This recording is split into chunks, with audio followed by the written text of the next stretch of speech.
Alright guys, by a lot of viewer request, I was asked to narrate my following battles after mine and Udistra's battle. So this is a battle against Geki, a good friend of mine. So I lead off with some Donphan, fearing the hypnosis. I went ahead and used Stealth Rock anyway, at the same time that he Stealth Rocks. So we both got some rocks up, and he expected my rapid spin right here, but I knocked off his Gengar's Focus Sash, which was good. Wasted a sash there. So I switch off and I go over to my Cresselia, predicting the hypnosis because he thinks that I can rapid spin, so I knew that he would try to do something to stop it. He goes over to Starmie while I switch over to my own Gengar, who gets hit with the rocks, and this guy's a Sasher. So I made a stupid mistake right here, pulling him in, because now Starmie could KO me because it outspeeds me by like 3 points of speed. So we both switch out. Him going to Blissey, probably expecting the Shadow Ball, and as I went over to my Vaporeon, who still can't do much to that Blissey. So I decide cannot think of anything to do because I just have no idea what I can go to. If I go to Weavile and he Thunder Waves, my Weavile is going to get hurt. If he Seismitoss, I'm going to have a killable Weavile. So I decided I'm just going to go ahead and pass some Wish. So I Wish, switch over to Weavile, to predicting that I would get hit with the S-Toss again. But he predicted that I was going to switch with the Wish and got me paralyzed, but I had a max HP Weavile. So I Night Slash right here, expecting the Gengar to come back in because I figured he would predict the Brick Break, but a Bronzong came in. And because of Bronzong's speed, I knew I would outspeed it with Night Slash again. And the Gyro Ball, thanks to the paralyzation, kept me from getting hit too much. And I Night Slash again, hoping I wouldn't get any para hacks, and I would KO that Bronzong, which could have been a really big pain in the later game.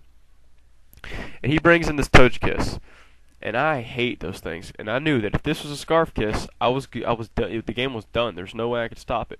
I switched over to Vaporeon to kind of scout it, and it roosts. So right here, I knew instantly that this thing was a Nasty Plotter. So I go over to Gengar to take the predicting Nasty Plot, and this is the only thing I have that could KO it. So I Destiny Bond, knowing that he was going to go for the Air Slash, and took down the Togekiss. It cost me my Gengar. But that was about the only thing I had that could 1 to 2 hit KO it and not get killed in the process. Because a Togekiss with Nasty Plot, that is pure danger. So he goes over to Starmie, another special sweeper. As I went over to my Weavile. Now I expected the switch, so I pursued it, but he didn't switch. It was a smart move on his part, and I should have known that I couldn't have lived that hit anyway.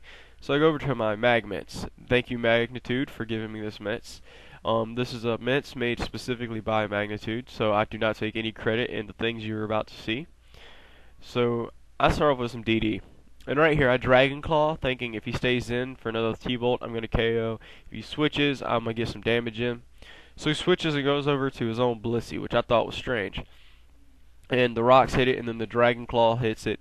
And thanks to the power of the rocks, I'm going to be just able to 2-hit KO this thing. Mence sacrifices some attack EVs to get some more humongous bulkiness in.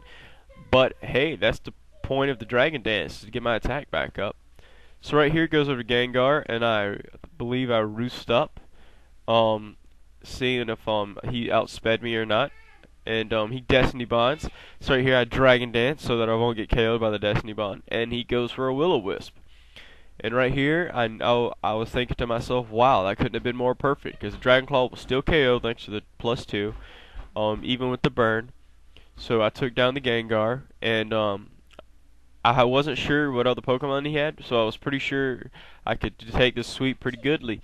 And he brings in his Garchomp, and I had a feeling that this might live, but it got a crit, which means luck was on my side in this night. And I probably could have still KO'd with my Vaporeon or my Cresselia, either of the two. And he goes back over to Starmie, and just ends up fleeing. It was a good match. I hope to have a rematch sometime. Rate, comment, subscribe, guys. Now, remember, the Elite Tournament Challenge, the Uber Challenge begins today, Tuesday. Have your teams ready.